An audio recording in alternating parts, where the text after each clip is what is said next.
Holidays nale நம்ம GT Holidays தான் South India's #1 travel brand. Learn from over 250 musical courses from 6 different genres. Visit bmusician.com. சுரா school guides 2023 and 24 edition அனைத்து வகுப்புகளுக்கும் தற்போது அனைத்து புத்தக கடைகளிலும் கிடைக்கும். ஆசிரியர்களின் நம்பிக்கை, மாணவர்களின் எதிர்காலம். Hello and welcome to Galatta Plus. In this video review, we're going to be talking about Ranjan Pramod's O.baby. Dileesh Pothan is fabulous in this film, which is a richly textured strike against all kinds of ownership. That's the short review. The longer review follows, which may have spoilers, so do watch at your own discretion. Now, a bunch of people land up at an event. It's a betrothal ceremony, but the bride is not smiling. She has plans to study further. She has plans to get a job. And she certainly does not want to go abroad and settle down wherever the husband-to-be is working. During and just after the church ceremony, we meet three kinds of youngsters. We meet the meek bride, of course, who says "I do" before the priest for the sake of her parents who own her. We meet her rebellious younger sister who yells at their parents for committing a crime, those are her exact words, by forcing or emotional blackmailing their way through this engagement. The older and younger sisters are named Merin and Mini, and they are played by Atulya and a very spirited Haniya Nafisa. They are rich.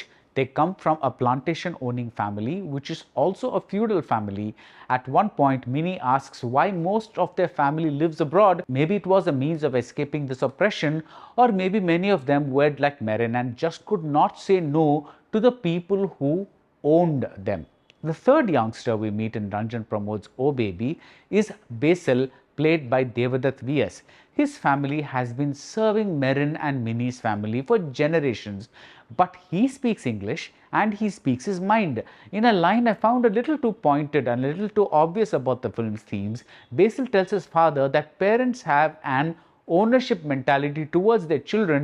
They want their children not to be free-willed but to lead the lives the parents want them to have. The strange irony of this line is that Basil's father, the O.baby of the title, is himself the victim of this ownership mentality. He is on pleasant terms with the plantation owners, but he behaves like a slave who is too eager to please and who knows his place. Even when the people who own him give him a drink, he turns around to have it. He cannot have that drink facing them like an equal. The broad arc of the narrative isn't exactly new. It is about baby's awakening, but what the film is about is always less important than how this content is delivered. And Ranjan Pramod delivers a complex, layered piece of cinema. If baby is in some ways the oppressed, there are the daily wages that he oppresses in other ways. For instance, he chides them for damaging 3 trees in a huge forest. Just 3 trees.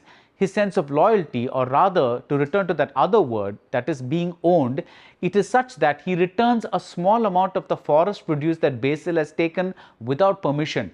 He does not realize that the forest, that is nature, cannot be owned by a bunch of rich men. His spirit animal is his docile white-colored dog. What happens to it is what happens to baby's docility. No longer will he say, "You should be satisfied with what you have." We have seen Dileesh Pothan in a number of films now, but Baby is possibly his best role and he delivers a brilliantly minimalist performance. The scene where he hugs Basil in bed broke my heart a little. The look on Dileesh's face established the father-son bond so beautifully. O.baby is a minimalist film in many other ways. Legend Bambino's background score pops up only once in a while, leaving space for long stretches of silence. Arun Chalil's unflinching cinematography is minimalist. I think I noticed only one handheld camera movement towards the end. Otherwise, the frames are almost still with just a bit of tilting or a gentle sideways pan. In other words, the director does not use artificial means to amp up the drama. The story, the staging, the performances, these are enough for him to deliver the blow he is after. The story is set during the COVID lockdown and the director builds it patiently, incrementally. I love the super realistic writing of how 2 young people fall in love over time. Both the characters and the narrative fall into place slowly, steadily. On the one hand, we have the patriarch, Mini and Merin's great-grandfather, who is paralyzed and yet has a scheming mind. Translation: the old royalty may be dying, but they have cunning ways of perpetuating their old feudal ways. On the other hand, we have the forest, which is a character in itself. You You may be able to conquer its geography with an all-terrain vehicle as a character does here, but its spirit remains unconquered. See how someone is brought back from near death by a tribal medicine man who follows the old ways of the forest. He declares that there is no need for a hospital. We even get a character named Vanarajan, king of the forest. Ranjan Pramod's last film was the lovely and crowd-pleasing Rakshadhikari Baiju Oppu, whose laid-back protagonist could barely rouse himself into action. O.baby follows a similar path, but it's a pricklier film and it has a lot more texture. The cops unsurprisingly side with the rich, and yet the poor are not completely marginalized. One of the most brilliant scenes has Baby making love to his wife. A sex scene shot between two middle-aged people, two servants if you will, is lit and presented with the aesthetics you'd find in a more upper-class scenario. This is one of the few times the otherwise realistic camera work turns gorgeously romantic. It is cinema's way of saying everyone is equal. The other time the film gets romantic is when Minnie falls in love and her garden turns into a paradise. A more direct sense of equality is brought about by the fact that Basil and Minnie, slave and master in Baby's eyes, make a business plan. At least in their generation, everyone is equal. They do not look at each other as different, as they are all united by technology.